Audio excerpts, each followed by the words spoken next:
तो दोस्तों आज हम पढ़ने वाले हैं active management of third stage of labour. Active management of third stage of labour पढ़ने से पहले हम देख लेते हैं कि थर्ड स्टेज ऑफ लेबर है क्या। Third stage of labour delivery of the placenta, जिसे हम एक बोल सकते हैं delivery of the placenta, starts from after expulsion of foetus and ends with expulsion of placenta. Time duration कितना टाइम लगता है इसमें? 15 to 20 मिनट एवरेज लगते हैं। Both primi and multigravida maximum 30 minute तक जा सकती है। 3 स्टेप्स और फेजेस होती है इसमें रिमूवल ऑफ प्लेसेंटा की, जिसमें सेपरेशन ऑफ प्लेसेंटा आता है, डिसेंट ऑफ प्लेसेंटा आता है एंड एक्सपल्शन ऑफ प्लेसेंटा आता है। इसमें सबसे इंपॉर्टेंट चीज़ होती है कि सेपरेशन ऑफ प्लेसेंटा, कि प्लेसेंटा सेपरेट होता है कैसे थर्ड स्टेज में, और यही इंपॉर्टेंट है इसका। Separation of placenta, separation of placenta from decidua spongiosum. Decidua spongiosum से सेपरेट होने की कंडीशन को बोलते हैं separation of placenta. Separation 2 method से होता है, जो कि वेरी इंपॉर्टेंट है एग्जाम के पॉइंट ऑफ व्यू से, कॉम्पिटिटिव एग्जाम के पॉइंट ऑफ व्यू से। फर्स्ट है Schultze's method, most common method है ये। Central part of the placenta separate first. इसमें जो प्लेसेंटा का सेंट्रल जो पार्ट होता है डेसिडुआ स्पॉन्जियोसम के साथ जो अटैच होता है वो पहले सेपरेट होता है। सेंट्रल टू पेरिफेरल सेपरेशन होता है इसमें, पहले सेंट्रल से सेपरेट होता है फिर पेरिफेरी से सेपरेट होता है, और फिटल सरफेस फर्स्ट विजिबल होती है इसमें। इसकी ट्रिक है याद करने की CSF, सेरेब्रोस्पाइनल फ्लूइड वाला जो CSF है वही। C मतलब सेंट्रल पार्ट, S मतलब शेल्ड्स मेथड, और F मतलब फिटल सरफेस जो कि पहले विजिबल हो रही है इसमें। और जो दूसरा मेथड जो है इसका मैथ्यू डंकन मेथड, इसमें होता है कि peripheral part of the placenta separate first. उसमें क्या हो रहा था कि पहले सेंट्रल पार्ट सेपरेट हो रहा था, मैथ्यू डंकन मेथड में पहले पेरिफेरल पार्ट सेपरेट होता है, and peripheral to central separation of placenta होता है, and maternal surface visible first. पहले मेटरनल सरफेस इसमें विजिबल होती है और उसमें पहले फिटल सरफेस विजिबल हो रही थी। ये इन दोनों में डिफरेंस है, लेकिन मोस्ट कॉमन जो टाइप है सेपरेशन का वो है Schultze's method. Indication of separation of placenta, indication क्या क्या है तो वेरी इंपॉर्टेंट जो डबल टिक लगे हुए हैं।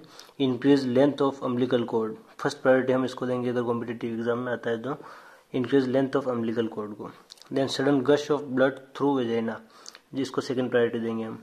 And slight increase in fundal height, fundal height increase होती है, डिक्रीज होने के साथ साथ आप जैसे ही प्लेसेंटा सेपरेट होता है तो एक बार के लिए फंडल हाइट वापस इंक्रीज होती है, क्योंकि जो वेट होता है प्लेसेंटा का वो एक बार के लिए निकल जाता है, बाद में वापस डिक्रीज हो जाती है वो, लेकिन एक बार के लिए इंक्रीज होती है। डिसेंट ऑफ प्लेसेंटा, इसकी सेकंड जो फेज है descent of placenta, downward shifting of the placenta towards lower uterine segment. Placenta separate होने के बाद डाउनवर्ड जो शिफ्ट होता है इसी को बोलते हैं डिसेंट ऑफ प्लेसेंटा, और ये होता है क्योंकि हम अम्बिलिकल कॉर्ड पे आर्टरी फोर्सेप्स के थ्रू ट्रैक्शन प्रोवाइड करते हैं, इस कारण downward shifting of the placenta होता है। देन थर्ड जो फेज है इसकी expulsion of placenta through the vagina, जो कि प्लेसेंटा सेपरेट होने के बाद डिसेंट होने के बाद एक्सपेल आउट कर जाता है, इसी को हम बोलते हैं एक्सपल्शन ऑफ प्लेसेंटा। अब हम इस टॉपिक की सबसे इम्पोर्टेंट जो बात है वो करते हैं, management of third stage of labour, या फिर active management of third stage of labour, जो भी हम बोल सकते हैं इसको। एग्जामिनेशन ऑफ प्लेसेंटा, सबसे पहले जो प्लेसेंटा एक्सपेल आउट हुआ है उसको हमें एग्जामिनेशन करना है, और ये होती है नर्सेज की रिस्पॉन्सिबिलिटी। इसमें हमें क्या करना होता है, सबसे पहले काउंट ऑफ नंबर ऑफ कोटिलिडोन, जो कि 15 से लेकर 19 होते हैं, जो हमको काउंट करने होते हैं। अगर 15 से लेकर 19 कोटिलिडोन प्रेजेंट है तो इसका मतलब है प्लेसेंटा पूरा एक्सपेल आउट हो चुका है, और अगर 14 या इससे कम है तो हमें रिटर्न प्लेसेंटा की कंडीशन आ सकती है।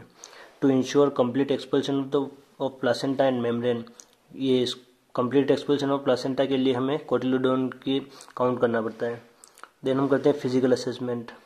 Sign of placenta separation, gush of blood आएगा through vagina, cord lengthening, umbilical cord की लेंथ बढ़ जाएगी, फंडल हाइट स्लाइटली इंक्रीज कर जाएगी, और यूट्रस बिकम ग्लोबुलर, यूट्रस की जो शेप है वो ग्लोबुलर हो जाएगी, राउंडेड शेप में आ जाएगा, क्योंकि जो प्लेसेंटा जो लगा हुआ है वो सेपरेट होगा तो वो एक बार राउंड शेप लेगा। साइकोसोशल असेसमेंट करते हैं हम फीमेल का, उसको साइकोलॉजिकल सपोर्ट प्रोवाइड करते हैं उसको, और उसको देखते हैं कि बहुत बार क्या होता है ना कि प्लेसेंटा सेपरेशन के बाद जस्ट बाद में साइकोसिस की कंडीशन आती है, तो उसके लिए हम साइकोसोशल असेसमेंट करते हैं। और do not pull on the umbilical cord before the placenta separates, हमें अम्बिलिकल कॉर्ड को खींचना नहीं है प्लेसेंटा सेपरेट होने से पहले, हमें ये मेक श्योर करना है।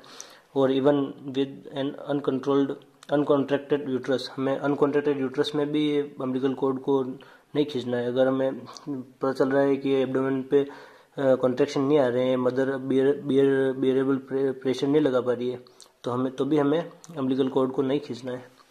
Do not try to deliver the placenta prior to its complete separation unless in the emergency of third stage haemorrhage, या फिर इसको हम बोलते हैं पोस्टमार्टम हेमरेज भी बोल सकते हैं। Wait for the natural process to occur and do not interfere, हमें नेचुरल प्रोसेस के अकर होने का वेट करना है, हमें ज़्यादा इंटरफेयर नहीं करना है।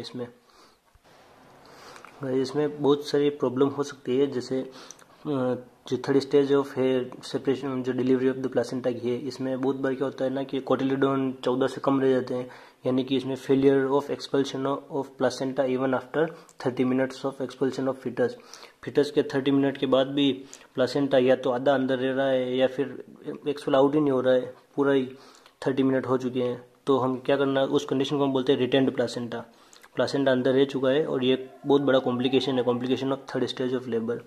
इसका मैनेजमेंट क्या है, management of retained placenta, fundal pressure, CCT control cord traction and manual removal under general anaesthesia. Fundal pressure हम पहला देखते हैं। फंडल प्रेशर इसे क्रेड मैन्योर भी कहते हैं और ये बहुत ज़्यादा इंपॉर्टेंट है कॉम्पिटिटिव पर्पज़ के हिसाब से। क्रेड मैन्योर, इसे क्रेड मैन्योर के नाम से क्वेश्चन बनते हैं, इस पर इंपॉर्टेंट है। Fundal pressure to expel out foetus second stage जो है, इसको कहते हैं क्रिस्टलर मैन्योर, जो कि इससे रिलेटेड नहीं है लेकिन कॉम्पिटिटिव के हिसाब से ये भी एक मैन्योर है, इसलिए हमें इसको याद रखना पड़ता है। Fundal pressure to expel out placenta Crede manoeuvre है और इसको apply pressure on fundus part with thumb on front and 4 fingers behind the fundus. Front में थंब रखेंगे और 4 फिंगर्स को बिहाइंड में रखेंगे, जो कि इस तरह से, and downward and backward direction में हम प्रेशर अप्लाई करेंगे। थंब को फ्रंट में रख के 4 फिंगर को बैकवर्ड साइड में रख के डाउनवर्ड एंड बैकवर्ड नीचे की तरफ एंड दबा के, जैसे पेट को हम थोड़ा दबा के प्रेशर अप्लाई करेंगे। Gently guide the umbilical cord outside by another hand, हमारे दूसरे हाथ को, एक हाथ से हम प्रेशर अप्लाई करेंगे और दूसरे हाथ से धीरे धीरे हमें अम्बिलिकल कॉर्ड को आउटसाइड की तरफ पुश करेंगे। सेकेंड मेथड जो है हमारा control cord traction, apply pressure on lower symphysis pubis region in upward and backward direction. इसमें अपवर्ड एंड बैकवर्ड डायरेक्शन में हमें प्रेशर अप्लाई करना होता है। Gently guide the umbilical cord outside by another hand, इसमें भी हमें धीरे धीरे अम्बिलिकल कॉर्ड को खींचना है दूसरे हाथ से और बिल्कुल स्लो, ज़्यादा खींचने से ब्लड लॉस हो सकता है। These 2 methods are used when placenta is separated and uterus is contracted. ये दोनों मेथड हम कब यूज़ करते हैं, जब प्लासेंटा सेपरेट हो चुका है लेकिन वो रिटेन हो रहा है, अंदर ही रुक रहा है। ठीक है। अब तीसरा जो है मेन इंपॉर्टेंट मेथड है manual removal of placenta under general anaesthesia. इसमें क्या होता है, this method is used when placenta is not separated. इसमें प्लासेंटा सेपरेट ही नहीं हुआ है, जो कि सबसे बड़ा कॉम्प्लिकेशन होता है थर्ड स्टेज ऑफ लेबर का, सेपरेट ही नहीं हो रहा है placenta. Use of thiopental sodium IV route के थ्रू, ये जनरल एनेस्थीसिया प्रोवाइड करते हैं थायोपेंटल सोडियम का आईवी रूट के थ्रू 4 to 5 mg पर kg बॉडी वेट के हिसाब से हम इसको प्रोवाइड करते हैं। Use of general anaesthesia, sterile gloved hand insert through the vagina into the uterus reaches up to margin of placenta. जैसे हम मार्जिन के ऊपर रीच करते हैं, मार्जिन के ऊपर रीच करने के बाद हैंड को कॉन शेप फैशन में रखना है, कॉन शेप जैसे सिंबल बना रखा है इस टाइप में रखना है। Then slicing movement of fingers to separate placenta, finger का मूवमेंट को आगे पीछे मूवमेंट करवाना है फिंगर को ऐसे, ताकि प्लासेंटा को सेपरेट करवा सके। रिमूवल ऑफ प्लासेंटा, जैसे ही प्लासेंटा सेपरेट होता है प्लासेंटा का रिमूवल हो जाएगा। देन इसी टाइम पर जैसे ही रिमूवल ऑफ प्लासेंटा होता है, इंजेक्शन एर्गोमेट्रिन एंड इंजेक्शन मिथार्जिन, दोनों या फिर दोनों में से कोई सा एक हम प्रोवाइड कर सकते हैं आईएम रूट के थ्रू। 0.5 mg एर्गोमेट्रिन जाता है और 0.2 mg मिथार्जिन जाता है, और ये दोनों हीमोस्टेटिक मेडिकेशंस हैं जो कि कॉज करती है uterine contraction to stop bleed. Oxytocin भी यही काम करता है गाइस, वो भी हीमोस्टेटिक मतलब वही है, वो भी कॉन्ट्रैक्शन करवाता है, लेकिन वो क्या करता है कि एक रिदम में कॉन्ट्रैक्शन करवाता है यूट्रस की, क्योंकि ऑक्सीटोसिन के रिसेप्टर पूरे यूट्रस पे फैले होते हैं। ये इरेगुलर जो एर्गोमेट्रिन एंड मिथार्जिन है, ये इरेगुलर कॉन्ट्रैक्शन करवाते हैं यूट्रस का, ताकि ब्लड वेसल्स कॉन्ट्रैक्ट कर सके और ब्लीडिंग स्टॉप हो सके।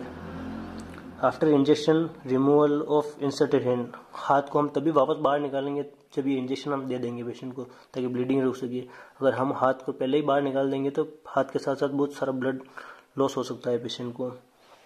इसमें जैसे हमने नोट में लिख रखा है, पहले इंजेक्शन लगेगा फिर हाथ बाहर निकालना होगा, वरना खून ज़्यादा बह सकता है पेशेंट का। और हाँ गाइस, जाने से पहले मैं आपको ये कहना चाहता हूँ कि अगर आप चैनल पर नए हैं या आपको कंटेंट अच्छा लगा हो तो प्लीज़ आप चैनल को सब्सक्राइब कर देना। इससे मुझे भी मोटिवेशन मिलेगा नया कंटेंट लाने का, और मैं कोशिश करूँगा जल्दी से जल्दी नए नए टॉपिक के साथ आपके साथ इंटरेक्शन कर पाऊँ। Thank you very much, and like and share भी कर देना इसको।